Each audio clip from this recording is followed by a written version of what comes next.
Hello, my name is Tabitha Lowdon. I'm a photographer and content creator, and I would like to welcome you first of all to the live. I'd also like to acknowledge that I live and work on Wadwarung land and that sovereignty was never ceded here. I'd like to acknowledge the elders past, present, and emerging for looking after this land and looking after the people of this land. I'm doing a Facebook Live interview today with Chalisa Morrison, who is a transformational coach and a couples therapist. Welcome, Chalisa, and thank you so much for coming on to talk to me. Hi Tabs, thank you so much for having me. Great idea. Thank you. I'm wondering, first of all, if you can just explain a little bit about what you do and possibly also if you can wind into it. What is your intention for what you do? Where has it all arisen from? And what has made you go into this field, which I feel is a really generous field to be in, that is bringing a lot of well-being and peace to people. Wow, there's lots of questions there. So, first, I'll start with what I do, which is I empower, nurture, and guide individuals and couples to thrive in life and thrive in love. So, my specialty is really working with couples. I've been in this area for 15 years, and what I notice working with individuals is you get a lot of change, but when you can work with a couple, you affect the entire family, and that affects the children. And I guess for me, I came from a broken home as a child, so I lived through two marriage divorces as a young person. Mm-hmm. So really my mission is to help couples stay together and to keep families together and to help kids avoid trauma from marriage bust-ups. So I like to focus on some of the basics of tools, connection, communication, and some of those real issues about being vulnerable and coming from the heart and really letting your partner feel you. So know what you need and really come from that space of authenticity and being a sovereign being and turning up and owning your stuff and coming from that space rather than a space from shaming and blaming each other and it turning into loads of conflict. So I know that's a lot of content there, but I'll pass it back to you because that tells you a bit about what I do and why I do what I do. Okay, thank you. And I'm just wondering if you can explain a little bit more about what you mean by being a sovereign being. I come from the space and from that in life where, we're an individual, we're a human first. So I like to teach couples and to teach them to connect with their authentic truth and to really connect to what they value as a human and what fulfills them in their life. Because if you know a bit about how the brain works, we filter in the information from our memories, our values, our beliefs, our language, all our experiences from our life. So our subconscious filters in that information. So if we actually actively focus on things that nurture and nourish us, and values and beliefs are very much part of that, then we fulfill ourselves as individuals. So we turn up as sovereign beings, conscious, owning our stuff, responsible for fulfilling our own needs. And then we come to relationship from that space of not expecting our partners to fulfill every need of ours. We turn up from that space of meeting them and expressing what we need from the relationship and owning that. Yeah, that definitely makes sense. And I think that you do, when you get into a relationship and it turns into a long-term relationship, you do start expecting a lot from your partner, and sometimes it does make sense if there's other relationships that are fulfilling the things that, for example, your partner might not have. Like you might have certain hobbies that your partner's just not interested in, but you might have another friend, for example, who's doing that, and that's fulfilling that. So you're not feeling resentful about your partner not having that exact hobby that you have. But is that part of what you mean? And can you explain a little bit more about that? Absolutely. So the polarity is really important. So having things enough in common together, and I often talk about values. Mm-hmm. So your key values being the same. So I know in my relationship we value, connection, community, authenticity, respect, truth, those things, and they're very similar. So having core values that are similar make it a lot easier to start with, to keep the relationship nourished and nurtured long term. And then having that polarity where you have different experiences and you have different friends and you have different interests, because you can't get everything from your partner. And expecting them to fulfill every need is setting yourself up for failure in a way, and setting them up to fail. So it's really not fair. So it's taking that responsibility back and going, well, these are the shared things and these are beautiful. And these times that we spend together, let's enjoy it and make the most of it. Yeah. And then go and have fun doing the things that you love to do, because you need that polarity. You need that time away from each other to really, to not only miss them, but to really nourish and support your own needs as a human. So in these times when we're stuck in a household and some people are only allowed to see their kids and their partner and their pets, it must be making things more difficult for a lot of people. Have you found that there has been more pressure on couples during these times? Unfortunately, absolutely. And so I know there's probably lots of viewers listening to this now or in the future, and you're listening and you're going, yeah, but we're with each other all the time. So it's really important to create those spaces. So to give each other respectful distance and to actually plan time away from each other. And that might mean in a different room doing something. So not expecting to spend all the time together, because that's actually not really going to help you. So plan time together, and that time to be quality time. So whether that means you're watching a movie together, or you're playing a game, or you're actually having a date night. So you can get creative. Like I've recommended to some of my clients to actually get dressed up. You know, plan a dinner. So even if it's a takeaway dinner or it's something that you've made at home, get dressed up, leave the house, actually go out the door and come back in like you're going out. So keeping it fun. But unfortunately, a lot of couples are really struggling. I mean, everyone's struggling. There's kids that are struggling, teenagers, young adults are really struggling. So everyone's struggling in their own unique ways, and finding, I think a really important piece in this is communicating. So if you're struggling, actually tell your partner. So instead of, not saying anything, actually saying, can I share something? And be okay if they don't want you to share. Be okay with them saying, actually, no, I'm really busy with the kids, or I'm really busy work. But come back later and say, and come from the space of I feel. So I feel really sad. And a lot of people find it really hard to even say that. They are in the space of saying things like, I feel frustrated, or I feel like I want to be angry. They don't actually come to that space of I feel sad, because most people behind all the emotions is either I feel angry or I feel sad.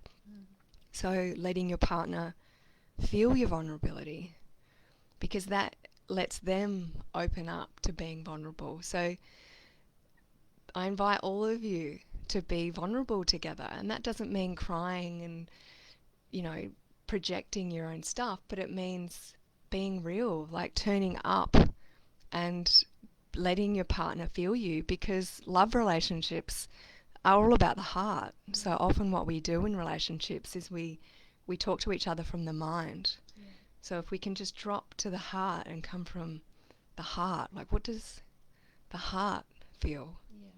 That question of... Can I just interrupt for a second? Quill is just saying that she's loving the content, but the microphone is a tiny bit close to you. So just The maybe exact opposite. the exact opposite of my instruction. Thank you for that. One of the things that I have been curious to find out a little bit more from you is that you have said that you spend quite a lot of time with your couples talking about how to create a safe place and a safe way for bringing up their needs and in relation to boundaries. I'm wondering if you can tell us a little bit more about that process. Absolutely. And I'll hold the microphone back there. I think that should be Okay, cool. Fantastic. How does that Thanks, Quill. So the first step in this is actually to connect with what you need. And then it's about connecting to what's not okay. So ideally, we all have healthy boundaries, but we haven't all been taught how to have healthy boundaries. And I know for me growing up, one of the reasons I'm so passionate about boundaries is because I didn't really grow up with any boundaries. So I've spent a lot of my adult life learning about boundaries, creating healthy boundaries, and now with my couples, teaching them how to do that. And that's such, it's a very transformational process and a session. I run a 90-minute session when I'm helping them create boundaries, and I do that through them first feeling into what their triggers are with each other, and sometimes they haven't had these conversations ever. So I might have couples that have been together for 20 years and they've never had that conversation about this trigger that the other person does, and it upsets them at such a deep level, but they've never had the capacity or the tools or the courage to really let their partner know how they feel about it and the fact that it's not okay. Because a lot of us haven't been taught to say no. We've been taught to be good girls or good boys and to be pleasers. So to actually say, no, that's not okay, for a lot of people that's really new type of behaviour. Yeah. Thank you. I'm also aware that during COVID, the domestic violence rate has gone up, and so I'm also wanting to find out from you, what do you suggest when you've had a couple that you've been working with and you find that behaviour is not changing and that one partner still feels unsafe? Where do you go in that situation? What do you suggest, and how do you deal with that kind of thing? That's a great question. And firstly, I'll say that part of my, I guess, terms is that people do tick a box at the areas that I don't work in. So I don't work in domestic violence, and I don't work in clinical psychotherapy, and I don't work with addictions. So I'm really clear with what I don't work in, and so they do tick that box when they first start working with me. And if I find, but that doesn't mean I don't get inquiries that there is domestic violence, and I refer them. So I always have particular numbers on site, and I have some colleagues that I refer them to. But domestic violence also can be done in a lot of different ways. So it's not necessarily the traditional, what most people think of domestic violence, which is physical abuse. It can be a lot of different behaviour, which is either threatening or destructive or abusive. So I would deal in the other end of the spectrum. So if someone, and I can think of several clients right now, and my heart goes out to them, because when you don't feel safe, and I've personally felt like that, not in a relationship but in life, and it's pretty horrific, and it's really important to seek help. And there is some phone numbers, isn't there, on this post. So if you do need support or assistance, or you are in those positions where you don't feel safe, it's really important to get help, because feeling safe is at the very root of being okay.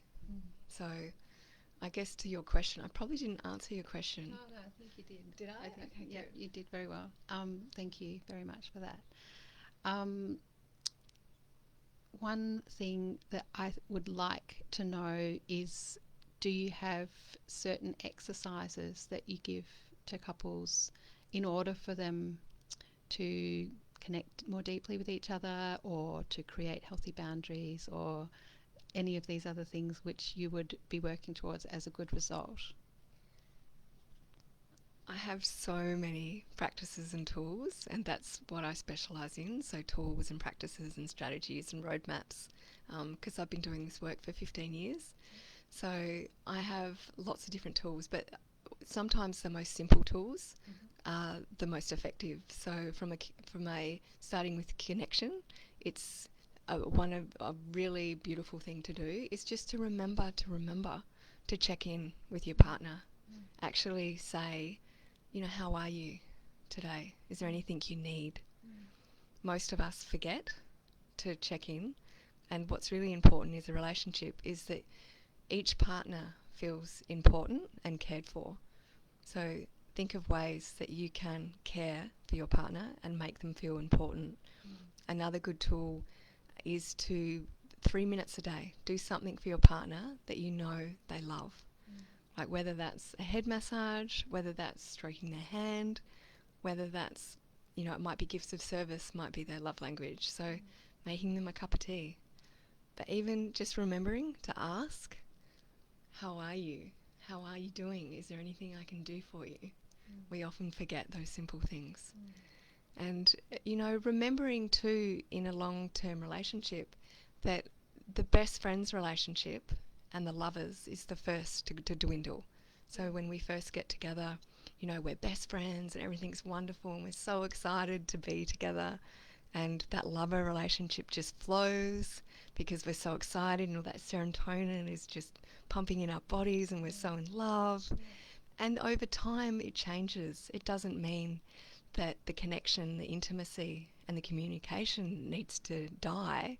It just means that we need to remember to actively show up every day. So creating those little rituals, and that ritual might be, you know, once a week have a bath together. So remembering the things that you used to enjoy when you first got together, what are some of those things that you can bring back to your relationship?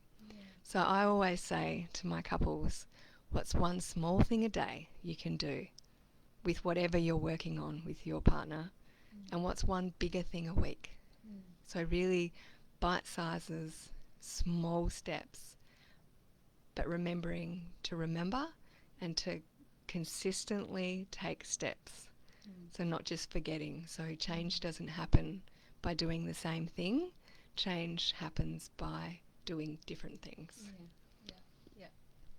They're all really helpful, simple things that people can easily put into place.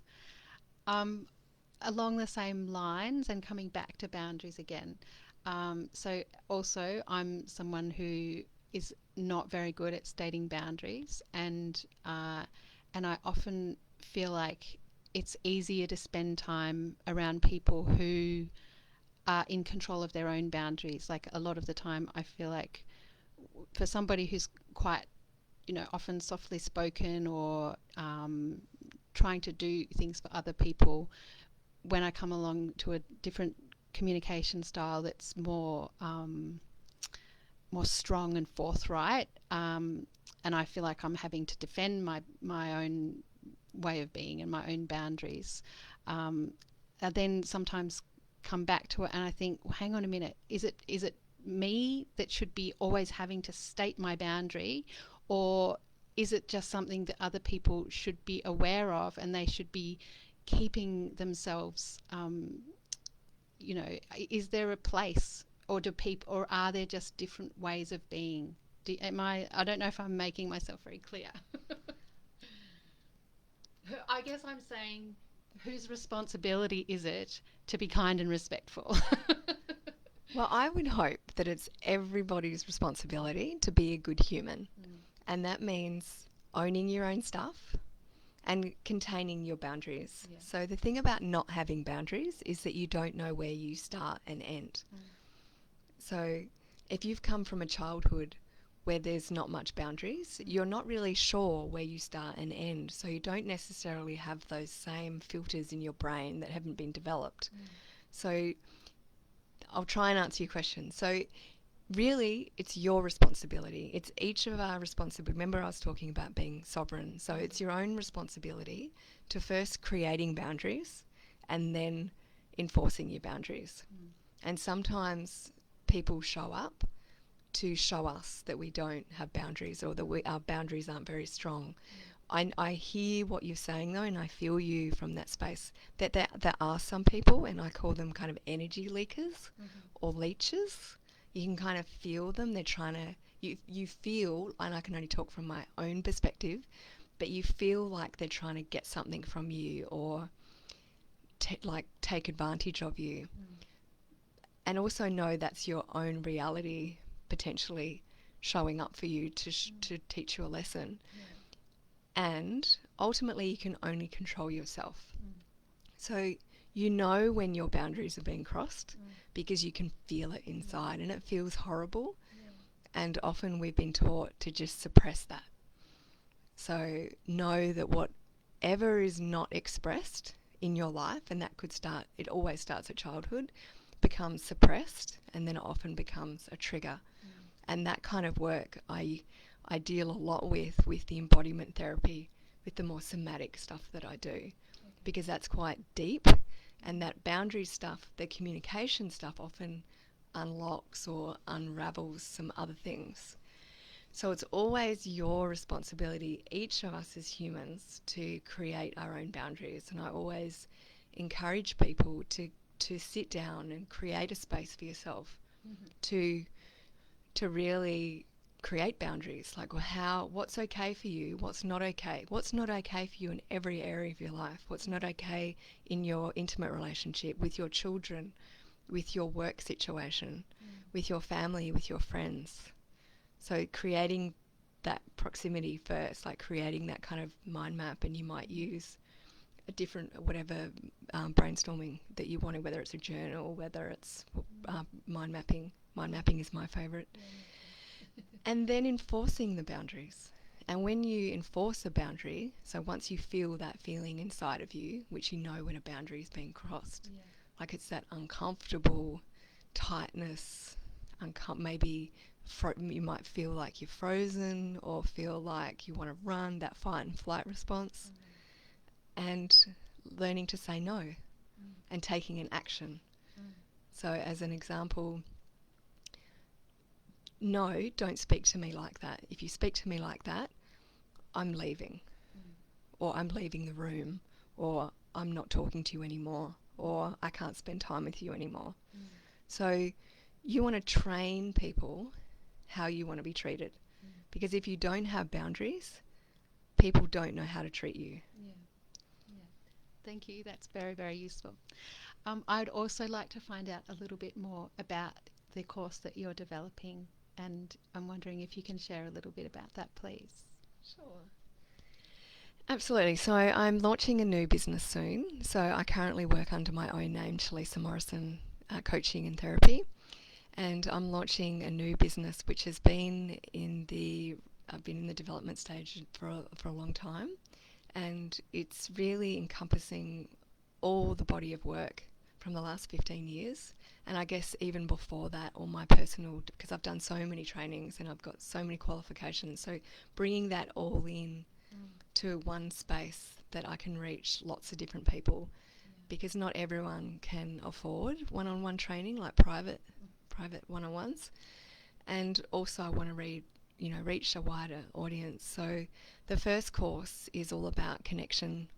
The couples, it's actually called the Couples Reconnection. And so really giving the tools for, as we were starting to talk today about communication, connection, intimacy, ritual, how to deal with conflict, and bringing it all together. So teaching people the fundamentals of connecting to their own authentic truth first, because that's really the baseline. So if you think of a garden, so like connecting to your own authentic truth and what's important to you, like what are your values, what are your beliefs, what are you focusing on to support yourself as kind of like the start of the garden, like the soil. And then bringing into relationship, like what do you value, what's important to you in relationship, what are your beliefs around relationship, even touching on, what are your fantasies in relationship, who are you really in relationship, and what do you want. And then building from that, communication practices, intimacy practices, connection practices, how to nurture and nourish a long-term relationship. Because a lot of people, once they've been in relationship for a while, there comes a point where they start to draw away from each other and they start to disconnect and they stop trying, and they feel like they feel alone and they feel stuck, and it's not a very nice place to be, and they feel like trapped. So this is really taking a couple on a journey of personal transformation, and I love transformation. So how to turn up as, in a conscious relationship as a sovereign being, how to meet your own needs, how to turn up in your relationship, and how that all works long term. Yeah. That sounds amazing. We're almost coming to the end, so I'm just wondering if you can give one of the practices that you love to keep your relationship bubbling and alive. What's one of the most favourite things that you like to do? Wow, that's a big question. Sometimes I feel, and I feel for my partner sometimes, because everything that I bring into my therapy with couples, I've trialed and I've sorry, Phil. And so there's so many different practices, but one of the most, probably one of my favourite communication tools, and it's actually from Alice Armstrong about Queen's Code, and it's really amazing book for anyone. So The Queen's Code by Alice Armstrong, and it's about women not treating men like perfect humans, because often women treat each other like they need to be perfect, and they treat themselves to be perfect, and that often castrates a guy. So one of my favourite things, and there's so many things, but to really share from the heart. So when you're wanting to, and I don't get it right all the time in my relationship at all. So I just want to say that, because we're only human. So I can come from the mind, because I've got a strong intellect, and that I can overthink things. So I feel. So when you want to share something about something that's happened, so you start with I feel. So you first ask for permission. So can I share something with you? So always ask permission before you go into a share. So women can often overshare. So ask for permission first. So I feel. So I feel sad. I need. So I feel. 3 steps. I feel, I need, and that would give me. So I feel really sad because of something that you said earlier. What I really need is for you to speak to me gently if you're going to give me feedback, because I often feel that it's being critical, and that would give me a sense that you really care about me. So sharing from the heart. So I did 2 things, and that also creates a boundary. So that's a really powerful tool. So communication tool, come from the heart. I feel, I need, and that would give me. Beautiful. Thank you so much, Chalisa. I did want to say, and I even more feel now, that I always see you as somebody who courageously dives into difficult parts of life, and you feel it fully, and you do it partly because you're courageous, but partly because I know I see you keep on learning and learning and learning, and everything that happens to you, whether it's difficult or good, you soak it in, because then you can share it with your community. And I really appreciate that about you. So thank you for that, and thank you very much for talking today. Oh, thank you so much, Tabitha. That's beautiful. And that totally is what I am about. I'm always learning and always messing up and learning from that and sharing from that space. So thank you so much, and great idea. So thanks for thinking of me to do this interview. Okay, and I hope that helps people who have been listening, and please, if you can think of somebody that this would help, I would love it if you could share it with them so that they can have the benefit of that also. Thank you very much, and enjoy your evening.